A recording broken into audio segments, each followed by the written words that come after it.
Suparna ma'am, are we waiting for participants to join in?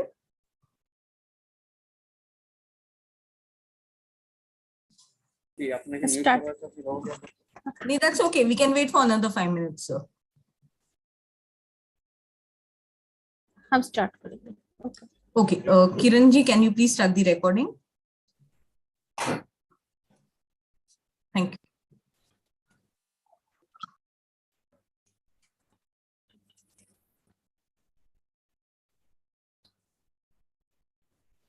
Good afternoon, everyone. I am Suparna Chaudhary, Research Coordinator, Medical College, Kolkata. We welcome you all to join us on our regional distance learning seminar series organized by PSUI MCH Kolkata in collaboration with iTech India. Today's topic is tuberculosis preventive treatment, TPT, a key intervention, and our speaker is Dr. Prasenjit Saha. Dr. Saha, presently working as a Senior Medical Officer, ART Center Medical College and Hospital, Kolkata. He is also a resource person for healthcare professionals in various trainings and workshops in different forums since 1998. He has been working with various organizations in the field of community health, STD and HIV, sexual health, and drug use disorder for many years. So without any further delay, let us hear from our speaker. Welcome, sir, to our session.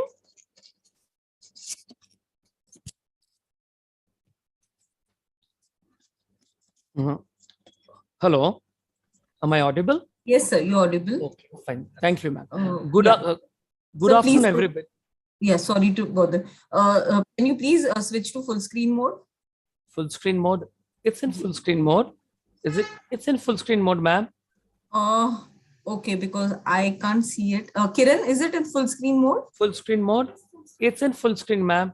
Okay, go ahead, sir. Maybe some problem at my end. Sorry. Okay, ma'am. No, it's okay. Thank you. Good afternoon, everybody. So thank you, Suparna Chaudhary, for inviting me for today's session, and it's a very important session. And today's topic reads tuberculosis preventive treatment, TPT, which is a key intervention. What are the objectives of today's topic? They are inclusive of overview of isoniazid preventive therapy in pale HIV and cell HIV, latent tuberculosis infection, WHO key recommendations, isoniazid preventive therapy, side effects and contraindications, isoniazid preventive therapy in special circumstances. What is latent tuberculosis infection? According to WHO 2020, LTBI, as it is defined as a state of persistent immune response to stimulation by tuberculosis antigens with no evidence of clinically manifest active TB.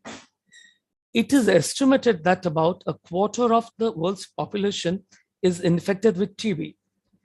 TPT is one of the key interventions recommended by WHO to achieve the end TB strategy targets as upheld by the UN high-level meeting on TB in September 2018. About 1/4 of the world's population is estimated to be infected with M. tuberculosis. Among individuals infected with MTB, it is estimated that the lifetime risk of progressing to active TB averages to about 5 to 10%. The risk is particularly elevated among children under the age of 5 years and among people with compromised immunity. We would learn gradually the reasons for it. TB bacteria can live in the body without making the person sick. This is called latent TB infection or LTBI. In most people who breathe in TB bacteria and become infected, the body is able to fight the bacteria to stop them from multiplying. People with LTBI do not feel sick and they do not have any symptoms. Patients with LTBI are not infectious and cannot spread TB bacteria to others. This is very important, so please may I repeat, people with LTBI are not infectious and asymptomatic and they cannot spread the infection to others. However, if the TB bacteria become active in the body and multiply due to various reasons and low immunity, the person will go from having LTBI infection to being sick with TB disease. In that case, in such cases, the infection can be spread. LTBI is established when extracellular bacilli is ingested by macrophages and presented with to other WBC. This triggers the immune response in which WBC kill or encapsulate most of the bacilli, leading to formation of granuloma. Excuse me. LTBI can be detected by tuberculin skin test. Infection can be detected by TST or interferon gamma release assay or IGRA. 2 to 8 weeks after initial TB infection, as it takes that much time for the body's immune system to be able to react to tuberculosis. People with TB disease are usually infectious. Progression from LTBI to TB disease may occur soon after initial infection or even after many years. Without treatment, only 10% of the people with LTBI with normal immunity develop TB disease. Of these, about 5% develop TB disease in the first 2 years, and another 5% may develop sometimes later in life when the immunity dips. You work on it.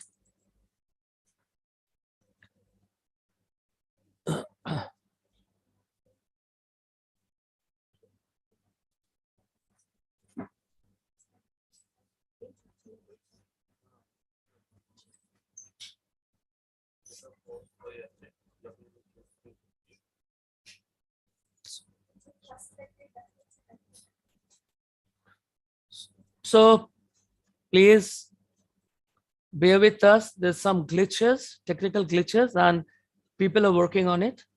Okay. Suparna ma'am, maybe you can stop sharing and share your screen again. Try that. Share the screen again. Sanjay, please. Is it okay now, ma'am? Give me 2 minutes. Okay. Okay, yeah, ma'am. it's absolutely fine now. Please go ahead. Fine. Thank you. Thank you. So want me to start from the beginning? No, sir. Please continue. Okay. Okay, fine. Thank you. Where was I? Factors influencing TB transmission. They include susceptibility, immune status of the exposed person. People with lower immunity, such as PLHV, are more susceptible to tuberculosis.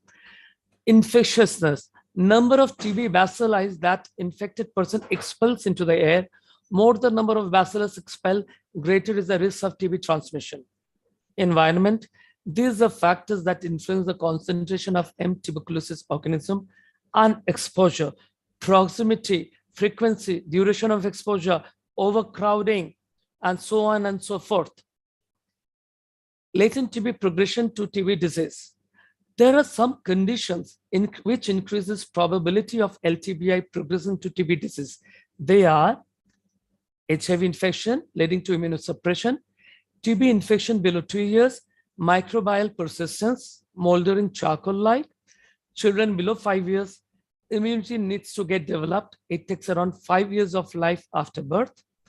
Untreated or inadequately treated TB, microbial persistent, smoldering charcoal-like, cigarette smoking and alcohol or drug abuse, inactivate macrophages and their defensive functions, prolonged therapy with corticosteroids and other immunosuppressive therapy, which leads to immunosuppression, organ transplant, prolonged administration of anti-organ rejection drugs leads to immunosuppression, diabetes mellitus affecting macrophage function, chronic diseases leads to severe kidney disease, certain intestinal conditions, debilitating diseases, certain types of cancer, immunosuppression of anti-mitotic drugs, radiotherapy, immature lymphocytes, low body weight leading to malnutrition. What are the differences between LTBI versus TB disease?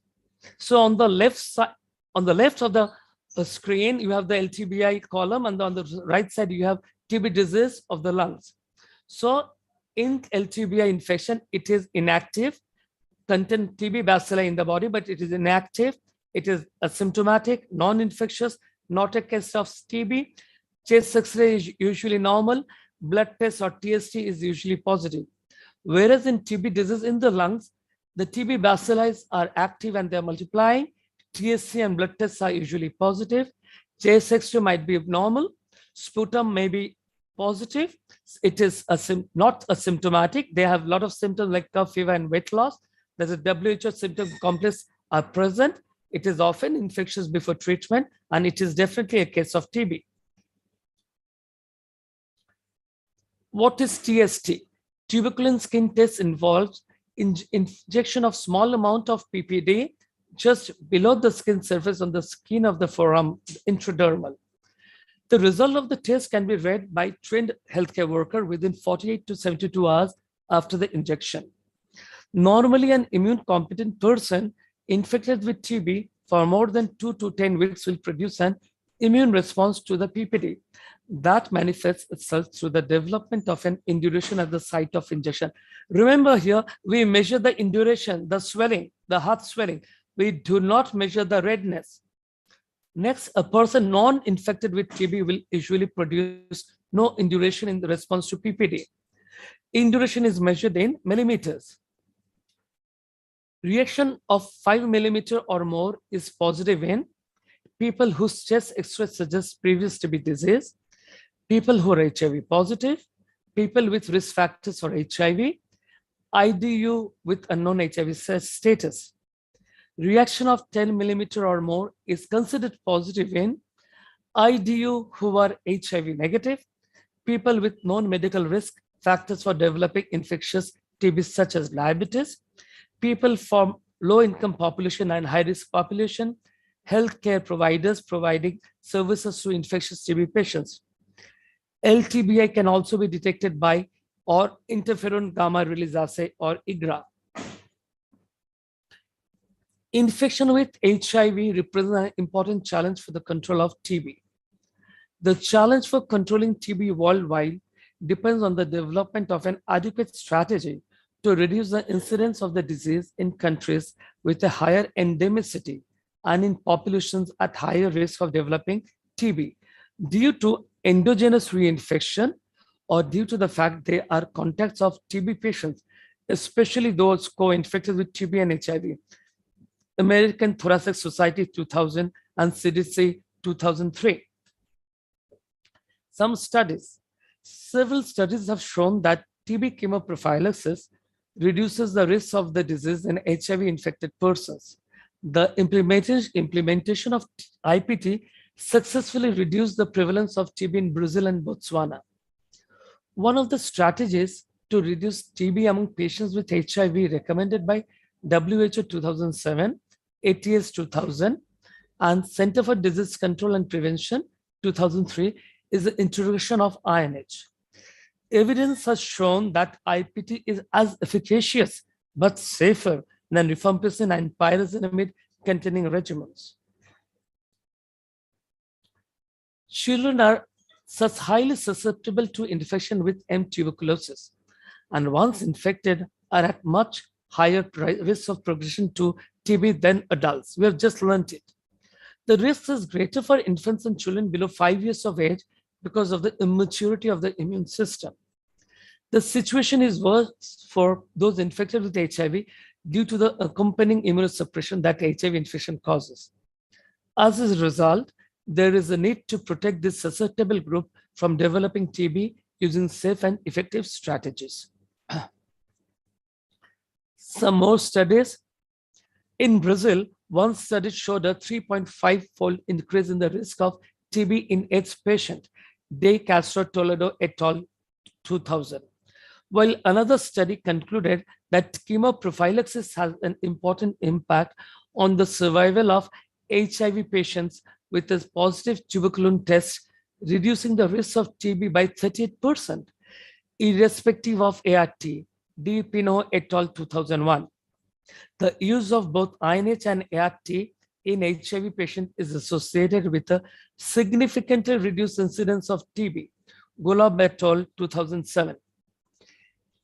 TB preventive therapy. The following option, WHO 2020. The following options are recommended for the treatment of LTBI regardless of the HIV status: 6 or 9 months of daily INH, or a 3-month regimen of weekly rifampicin plus INH, or a 3-month regimen of daily INH plus rifampicin.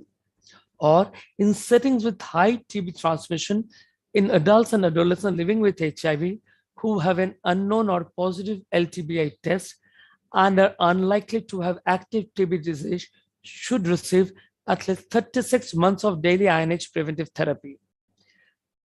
Daily IPT for 36 months should be given whether or not the person is on ART, and irrespective of the degree of immunosuppression or history of previous TB treatment and pregnancy in settings considered to have a high TB transmission as defined by the national authorities. TB preventive treatment option WHO 2020. TB preventive treatment for an infection with strains presumed to be drug susceptible can be broadly categorized into 2 types: monotherapy with INH for at least 6 months, IPT, and treatment with regimens containing rifamycin, rifampicin, or rifapentin. IPT has been the mostly widely used form of TB preventive treatment, but the shorter duration of rifamycin regimens presents a clear advantage. Preventive treatment for MDR TB requires a different approach using a fluoroquinolone or other second-line agents. What is the TB cascade of TPT WHO 2020? First, identification of populations at risk, which includes as a pill HIV as a part of the HIV care package, household contacts, and others. Ruling out active TB disease, testing for LTBI. Testing for LTBI is not mandatory in NACO. Providing treatment, monitoring adverse events and adherence, completion of treatment. Remember, prevention of active TB disease by TB preventive treatment is critical component of WHO end TB strategy and efforts to eliminate TB. And the efficacy currently available in TPT ranges from 60% to 90%. It is never 100%. IPT. It is a clinical public health intervention for the prevention of TB among people living with HIV and AIDS, and has been recommended since 1998 by WHO and the Joint United Nations Program on HIV and AIDS. Why? As a part of comprehensive HIV and AIDS care strategies. Yeah. IPT is one of the 3 I's globally recommended strategy for prevention of incident among HIV infected individuals. IPT has been recommended as a part of comprehensive HIV and AIDS care strategy by WHO, UNAIDS, and National Framework for HIV-TB Collaborative Activities in India, November 2013, and Standards of TB Care in India.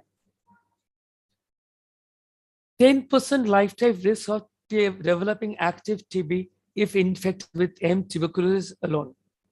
5 to 10% of annual risk of developing active TB if co-infected with HIV. IPT is therefore meant to be prevent progression of LTBA to active disease. INH is one of the most effective bactericidal anti-TB drugs available at present. While it protects against progression of LTBI to active disease, or that is reactivation, it also prevents TB reinfection post the exposure to an open case of TB. Evidence has shown that please hold on. Please, there's some glitch. Is there somebody? Slides yes, are not being. Sir, click on that slide. Click on okay. that slide and then click on next. Okay. Okay, sir. I'll do that. So evidence has shown that IPT is efficacious, safer than rifampicin and pyrazinamide containing regimens used for prevention of LTBI. IPT was also found to be effective in reducing the incidence of TB and death from TB in HIV-infected patients. Has the slides changed, ma'am? No, sir, not yet. Well, I have changed. I have clicked on that slide. Okay. Sir, can I share the slide from my end? Absolutely, do that, ma'am. I'll do that, sir. I'll do that. Do you have? Okay, thank you, ma'am. I have the PPT, sir. Give me. Okay, okay, please do that. Thank you. Can you please stop sharing from your end? Okay, okay, please stop sharing. Yes, ma'am. Stop sharing.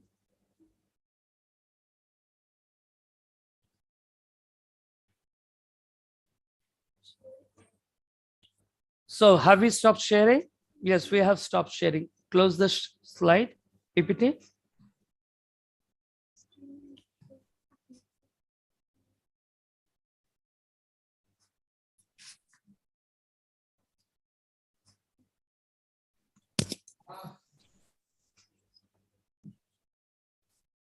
Yeah, me too. We have, yes, please, yes, ma'am. yes, yes.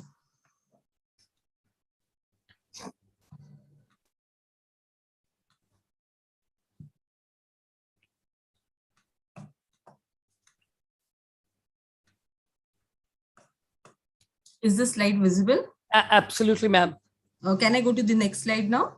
Yes, ma'am, please. You can just tell me next and I'll change the slide. Okay, okay, ma'am. Thank you so much, ma'am. So then, thank you for helping us. So the slide reads, how does IPT benefit in people living with HIV? Several studies concluded that there is a benefit in providing TB preventive therapy to people living with HIV.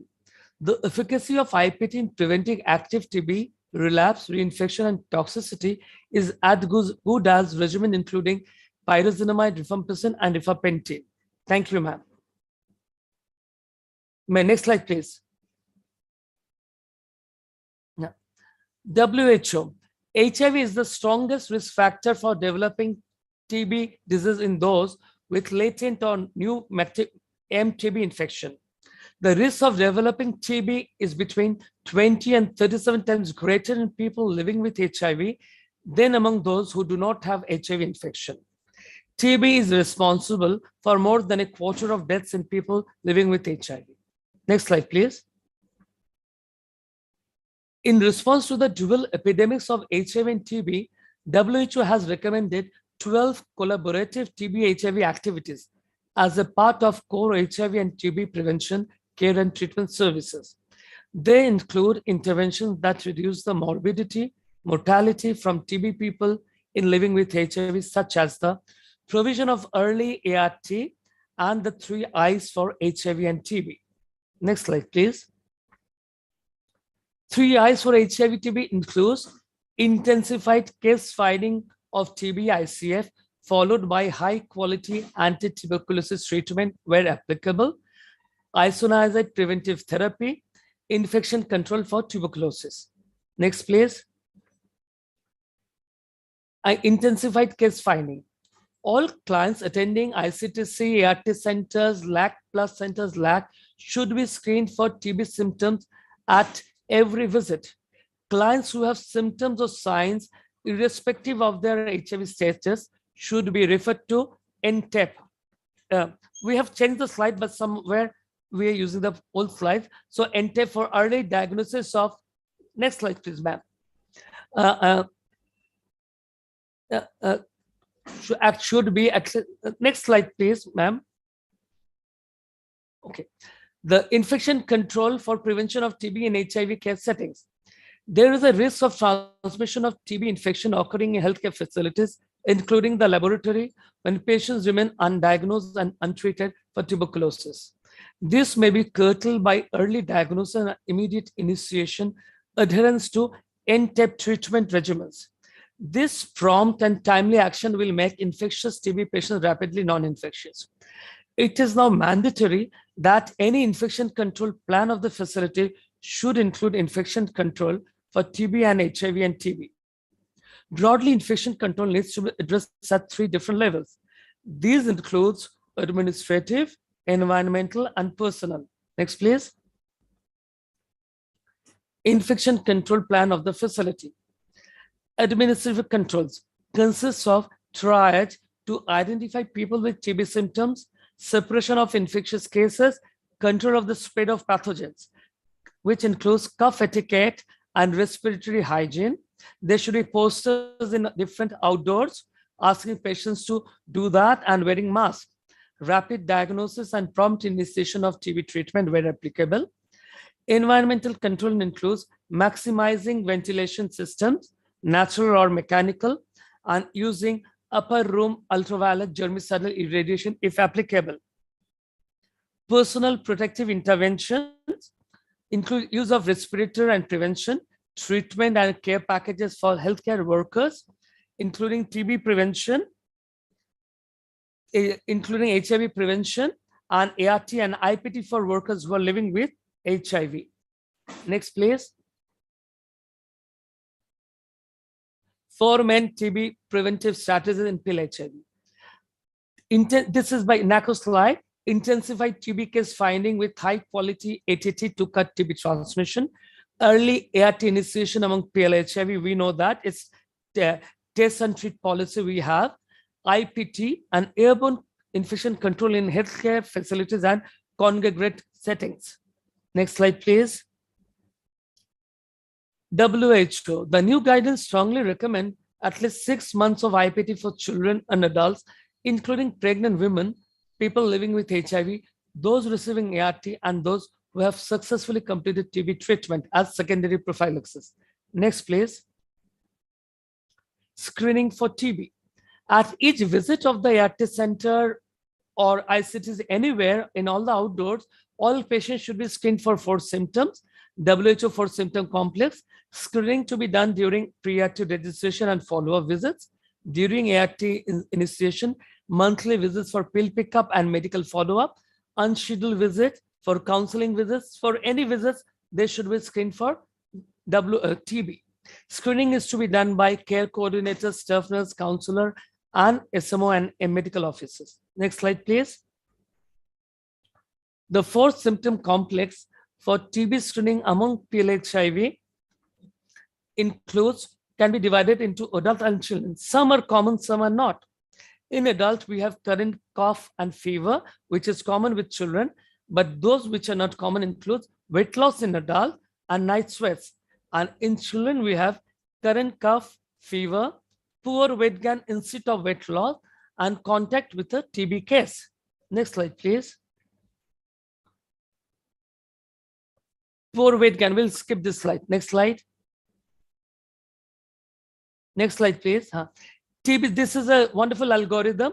So TB screening for IPT algorithm for adults. For PLHIV, this is for adult and adolescents. Screen for TB with any of the following: current fever, current cough, fever, weight loss, night sweats. If no, if the answer is no, assess IPT contraindications. We'll learn later what are the contraindications to IPT. So if it's no, we start IPT. If contraindications are present, we defer IPT, screen for TB regularly. And if the answer is yes, if any of the symptom complexes are present, then we investigate for TB and other diseases. If it's not a case of TB, we'll do for follow and consider IPT. If other diagnosis, will appropriately treat the patient and start IPT when it's needed. And for TB, we'll treat for TB and start IPT as a secondary prophylaxis once TB treatment is completed. Next slide, please. We have the same algorithm for children, CLHIV, more than 12 months of age and living with HIV. The symptom complex are, we know that, is poor weight gain, fever, current cough, and contact with TB. And if none of these are present, assess for contraindications to IPT. If the answer is no, we start IPT in children. If the answer is yes, we defer IPT. But if the answer is yes, we investigate for TB and other respiratory diseases or other diseases. And if there are other diseases, we treat appropriately and consider IPT for a later date. If it's not a case of TB, we start IPT. A lot of noises are coming. And for TB, we treat for TB and start after the last days of TB ATD is completed. Next slide, please. IPT in pale HIV. Yes, please. IPT in pale HIV in the absence of ART. The duration of effectiveness of IPT in pale HIV in the absence of ART, not receiving concomitant ART, is limited because of the ongoing progressive immunodeficiency. With the concomitant administration of both ART and IPT, there is a likelihood of restoration of tuberculosis-specific immunity by ART and prolongation of the beneficial effect of IPT. What this means is that when IPT is given alongside ART, there would be tuberculosis-specific immunity by ART. So the good effect would be prolonged if we give IPT alone. This is what it's wanted to say. Next slide, please. We'll skip this slide. This is not there anymore. We'll skip this slide. We'll skip this slide, please. We'll skip this slide. Right. Before we come to WHO 2020, initially we used to start IPT after 3 months of ART initiation. But at the TRG meeting, they have come to a conclusion, although we do not have the black and white in hard copies, it is said that the delayed IPT concept is being revised. The latest TRG recommendations are TPT may be started for all eligible PLHIV once TB is ruled out, and as soon after initiation of ART, preferably within 2 weeks, except in cases of meningitis, where TPT should be started after 4 weeks and within 8 weeks. I suppose the whole thing will come to a knot. The earlier guidelines will come to a standstill, and the new guideline would be practiced, but we do not have the guideline in hard copy in black and white. So we'll wait till then, I suppose. So next, so let's come to this. No, we'll go back. Right, this is the slide. So WHO 2020 recommendation for adults. What are the key recommendations?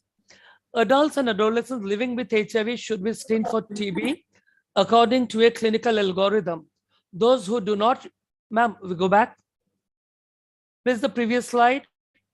Those who do not report any of the symptoms of current cough, fever, weight loss, or night sweats are unlikely to have active TB and should be offered TPT regardless of their active status. Strong recommendation, moderate certainty in the estimate of effect. Adults and adolescents living with HIV were screened for TB according to a clinical algorithm who report any of the symptoms of current cough, fever, weight loss, or night sweats may have active TB and should be evaluated for TB and other diseases, offered preventive treatment if active TB is excluded. Strong recommendation, moderate certainty in the estimates of effect. Next slide, please. WHO 2020 key recommendations. Chest radiography may be offered to people living with HIV on ART, and preventive treatment be given to those who do not have with no abnormal radiographic findings. Conditional recommendation, low certainty in the estimates of effect. Infants and children living with HIV who have poor weight gain, fever, or current cough, or who have a history of contact with a person with TB should be evaluated for TB and other diseases that cause such symptoms. If TB disease is excluded after an appropriate clinical evaluation or according to a national guideline, this children should be offered TPT regardless of their age. Strong recommendation, low certainty in the estimates of effect. Next, please. TST and IPT, WHO recommendations. TST is not a requirement for initiating IPT in people living with HIV. Strong recommendation, moderate quality of evidence. That is what we follow in NACO. PLHIV with ART who have positive TST benefit more from IPT. TST can be used where feasible to identify such individuals. Strong recommendation, high quality of evidence. TST relies on a competent immune response to identify people with a latent mycobacterium TB infection. Multiple studies in PLHIV demonstrate that IPT is more effective in people with a positive TST than in those with a negative test. Next, please. IPT and drug resistant. We always have that fear. Everybody has that fear. Suppose we give a single drug, the chances of INH resistance is going to happen, and it is one of the most important bactericidal drug in ATD, the ATD regimen that we give in India. So what are the key recommendation by WHO? What do they have to say about this? Providing IPT to PLHIV does not increase the risk of developing INH resistant TB. Therefore, concerns regarding the development of INH resistance should not be a barrier to providing IPT. So remember, so do not worry unnecessarily. It does not increase the resistance level of IPT. Strong recommendation, moderate quality of evidence. And furthermore, its studies and the results of a meta-analysis which concluded that INH resistance is not significantly associated with the provision of IPT. Next, please. IPT dose in children. INH should be given at a dose of 10 milligram per kg body weight.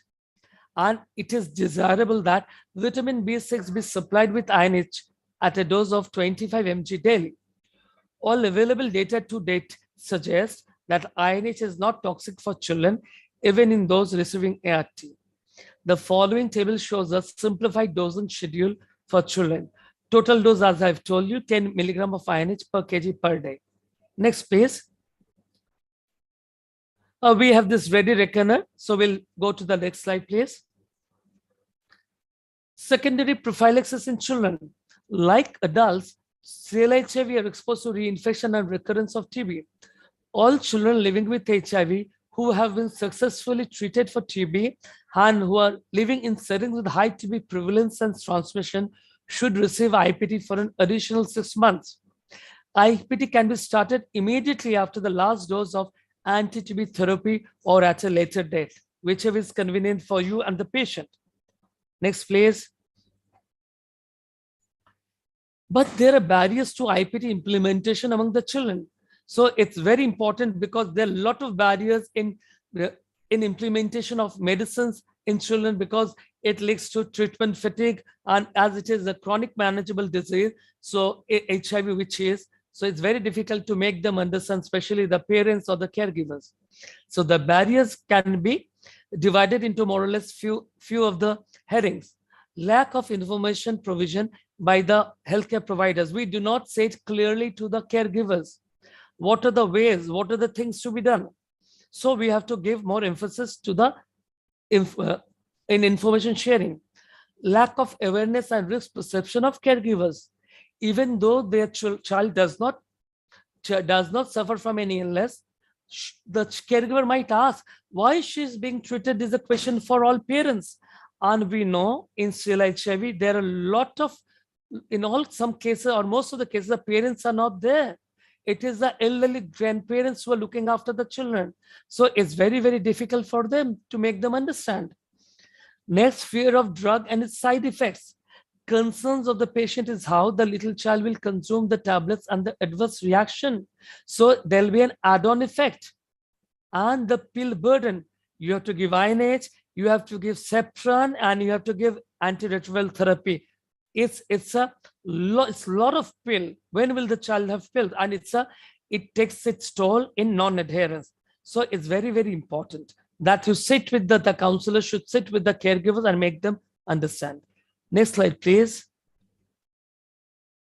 Barriers is continuing. Unavailability of drugs and appropriate doses forms. We know at times at RTSI we have to break the adult doses. So challenges related to doses form of INH, and some felt a serum form is better suited for consumption by younger children. Inadequate knowledge among healthcare providers. We know that at times the healthcare provider themselves don't understand, especially the counselors when they go for a pill count for antiretroviral therapy, they don't check for adherence of IPT or Septran. They are supposed to, and they should. I would request the doctors concerned, medical officers concerned, to harp on these factors. Poor monitoring. Proper monitoring is not being done in the cases of chemoprophylaxis, which I just said. Next, please. Adverse drug effects. Isoniazid. What are the side effects? Peripheral neuropathy is the commonest toxic manifestation. You have tingling numbness. Tuberculosis patients infected with HIV are at a higher risk of peripheral neuropathy. Isoniazid neurotoxicity can be prevented by pyridoxine, which is 10 milligram per day. Usually with INH prophylaxis, we give 50 milligram per day and 25 mg in children. Some patients complain of lightheadedness, lethargy, and fatigue, particularly with a higher intermittent doses. INH can lead to hepatotoxicity, which is reversible if the drug is stopped early. So at times when you should go for testing of liver function test.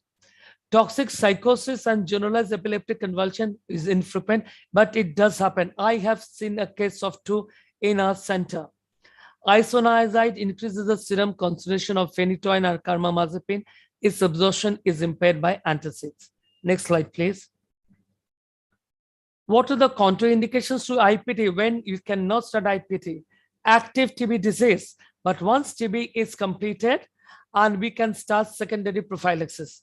Active hepatitis, when the liver enzymes comes within normal limits, we can start IPT. Signs and symptoms of peripheral neuropathy, persistent tingling, numbness, and burning sensation in the limbs, poor adherence to CPT, poor understanding of IPT by guardian, contacts of MDR, PLHIV who have completed DRB, drug resistance, and TB treatments are not eligible for IPT. Next slide, please. Is concomitant use of IPT with ART recommended? Studies and sub-analysis of data from randomized clinical trials indicates potential benefit of concomitant use of IPT with ART. WHO guidelines on IPT strongly recommends that IPT be given irrespective of immune status and whether or not a person is on ART. IPT initiation and completion should not be the cause for delay in starting ART for eligible people living with HIV. Next, please. CPT can be dispensed with IPT. Yes, CPT and IPT can be safely co-administered. Next, please. Is IPT recommended for pregnant women living with HIV? PLHIV who are pregnant are at risk for TB as well. So active disease during pregnancy can impact on maternal and perinatal outcome. So evidence and experience from the pre-HIV and HIV era suggests that IPT is safe in pregnant women. WHO guidelines on IPT strongly recommends that pregnancy should not exclude women living with HIV from symptom-based TB screening and receiving IPT. So should give IPT along with in pregnancy who are on ART. Next slide, please. We'll change this slide. We don't need this slide. Everybody knows. But remember, we should align. The pill pickup date with INH pickup date, please.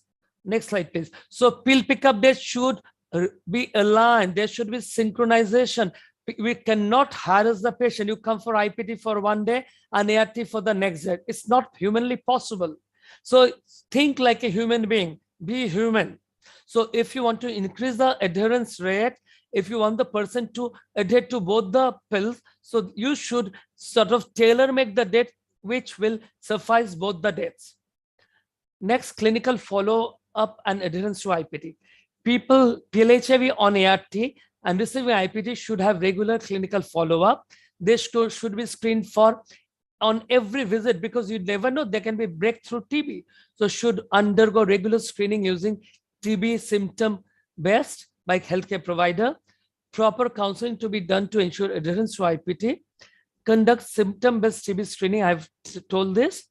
And patients diagnosed with TB, breakthrough TB, we should start TB medication according to NTEP guidelines. Next, please. IPT in special circumstances. The scenario is patients previously treated for TB, that is secondary prophylaxis. What are the actions we are supposed to take?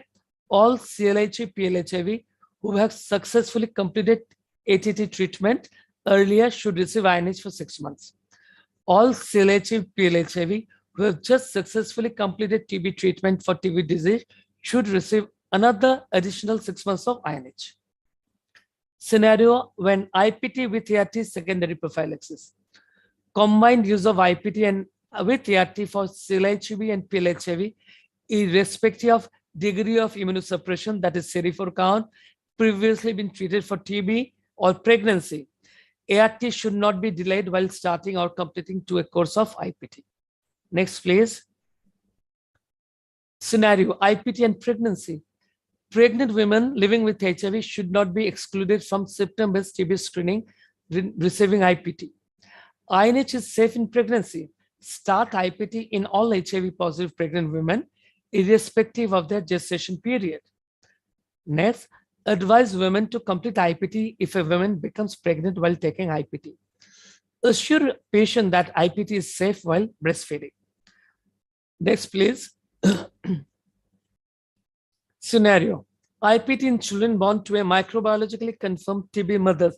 Out here, it is microbiologically confirmed TB mothers. So what are the actions to be taken? If a baby is born to a microbiologically confirmed TB mother, assess that newborn for active TB. Non-specific features suggestive of neonatal TB include fever, low birth weight, hepatosplenomegaly, irritability, feeding intolerance, and consult a pediatrician for this. And if the child has none of the above, give IPT for 6 months after consultation of a pediatrician from your hospital. Contacts of MDR-TB and PLHIV who have completed DR-TB treatment are not eligible for IPT. We all know this. IPT and MDR-TB. Note, serious limitations of the quality of evidence prevent drawing any recommendations on MDR preventive therapy as a public health measure. Strict clinical observation and close monitoring for the development of active disease for at least 2 years preferred over the provision of preventive treatment for contacts with MDR-TB cases. Next slide, please. Scenario, a patient on IPT develops TB during IPT treatment. If a patient develops TB symptom during IPT treatment, evaluate for TB, do drug sensitivity testing. Based on DST result, the treatment will be provided.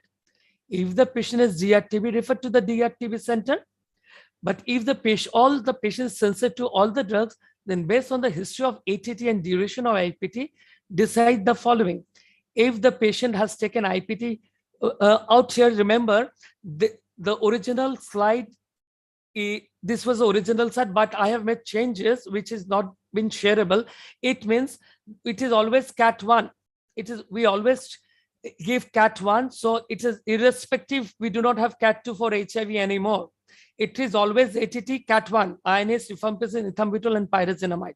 So irrespective of the duration of IPT, we always give IPT if patient is sensitive to all the drugs.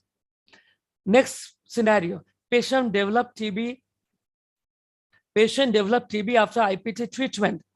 TB treatment as new or previously treated, it doesn't hold true anymore, because if all the cases are sort of sensitive, we give, and if you know the resistance pattern, whenever available, we do the CBNAT sputum test or CBNAT anything.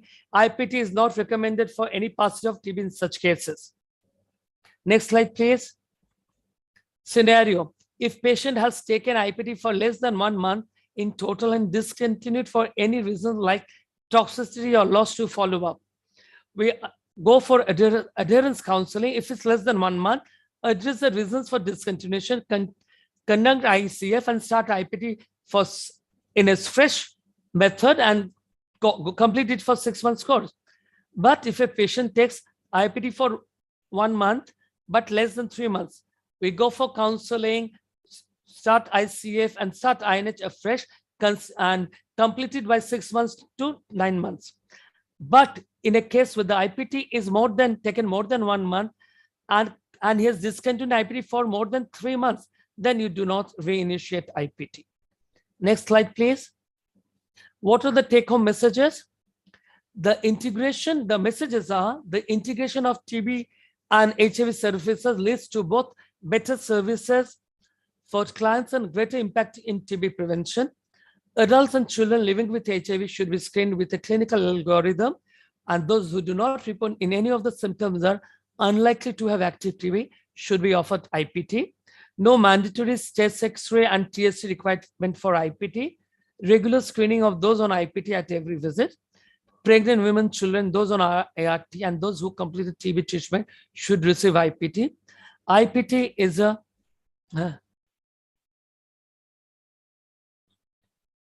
Dr. Nivedita has a question. We definitely start ART, ATD, the normal courses.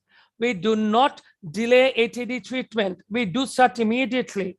We do not, and we'll wait for the results. We are not going to start or delay the ATD treatment. Remember.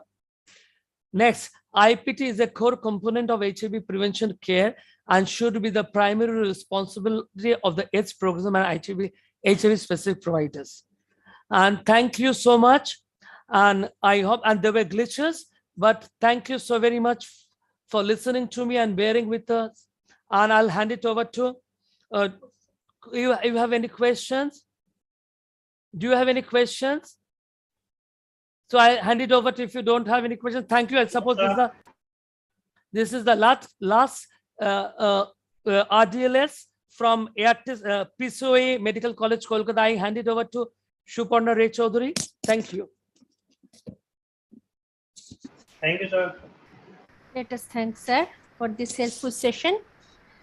Here we end our session. Thank you everyone for being with us today.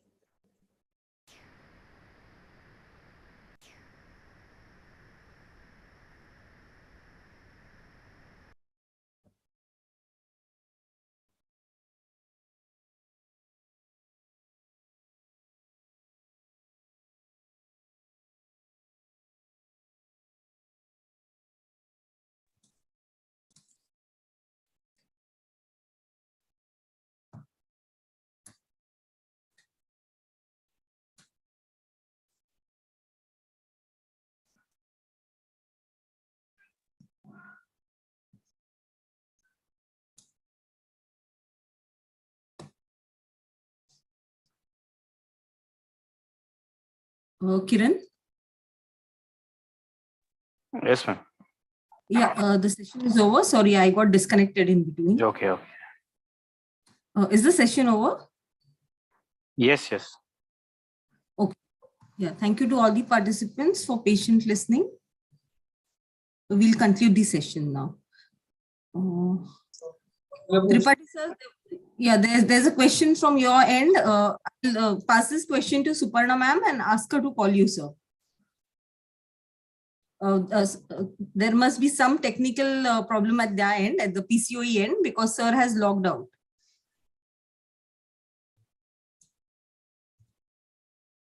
Is that okay, sir? You can unmute your mic, sir.